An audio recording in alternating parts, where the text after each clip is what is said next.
Ang kwento ng hiwaga ng mga punong kahoy. Noong unang panahon, sa isang lupain ng kaharian sa may paanan ng bundok, ay may hasyenda ng punong prutas na dating sagana sa bunga. Ngunit habang lumilipas ang mga taon, unti-unting nawala ang sigla ng mga ito. Nalanta ang mga dahon at kahit anong dasal at pag-aalaga ng mga magsasaka, hindi na bumunga ang mga puno. Isa sa namamahala roon ay isang prinsesang nagngangalang Lyra. May magandang kalooban, matapang, at may kakaibang hilig sa mga lumang alamat. Madalas siyang magtanong sa matandang kwentista sa hasyenda, si Lola Pina. "Ano ba ang nangyari sa mga punong iyon, Lola?" tanong ni Lyra habang nagtatakip silim.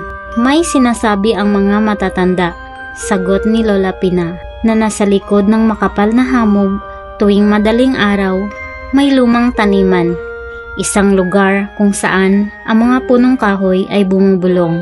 Ngunit hindi basta-basta ang mga bulong na iyon. Minsan, hiling, minsan babala.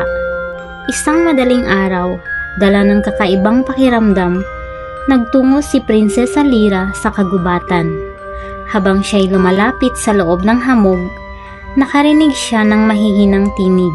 Tila mga huni, ngunit parang salitang mahina, ngunit malinaw.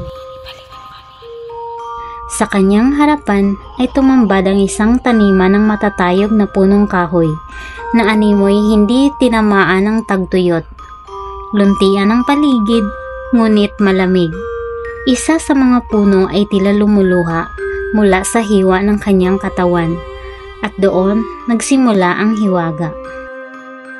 Habang nakatayo si Prinsesa Lyra sa gitna ng hamog, ramdam niya ang malamig na ihip ng hangin na tila bumubulong sa kanyang tenga.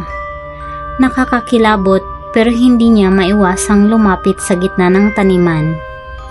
Habang nilalakad niya ang makitid na daan, napansin niyang ang bawat punong nadadaanan niya ay may sugat. Tila may mga luhang dagta na dumadaloy mula sa kanilang katawan. Ang mga bulong ay lumalakas. Tumigil si Prinsesa Lyra. "Sino kayo?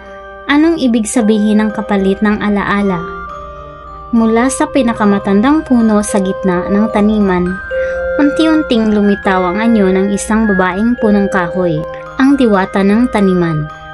Ang kanyang buhok ay mistulang mga sanga, at ang kanyang mga mata ay tulad ng lumang kahoy na may edad na 1,000 taon. "Ikaw, batang may dalisay na puso," wika ng diwata. "Maaari kang humiling upang ibalik ang sigla ng inyong hasyenda. Ngunit, ang taniman ay hindi na kayang tumupad ng hiling ng walang kapalit. Ang nais mong biyaya ay babayaran ng isa sa iyong pinakamamahal na alaala." Napalunok si Prinsesa Lyra. Iniisip niya ang mga taong umaasa sa kanilang hasyenda at mga pamilya ng mga ito, at ang kanilang gutom na kaharian.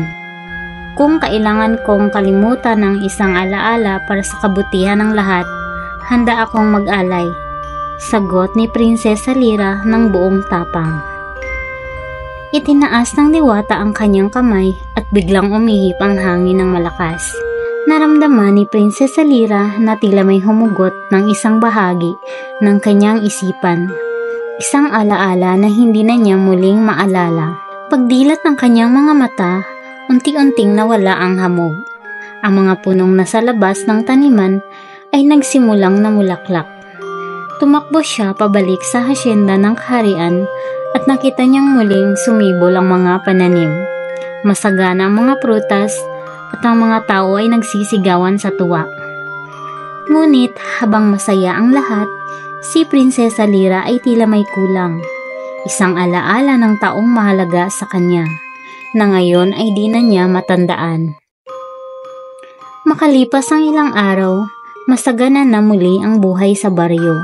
Ang mga tao ay nagdiwang, nagkaroon ng ani, pagkain at muling bumalik ang sigla ng kaharian. Habang lahat ay masaya, si Prinsesa Lyra ay naging tahimik. Tuwing gabi, siya'y nakakapanaginip ng 2 taong nagtatawanan habang siya'y kumakain sa ilalim ng punong mangga. Pero tuwing gigising siya, hindi niya matandaan kung sino ang mga ito. Sa kanyang puso, alam niyang mahalaga ang dalawang taong iyon. Isang gabi, napabalik siya sa lumang taniman.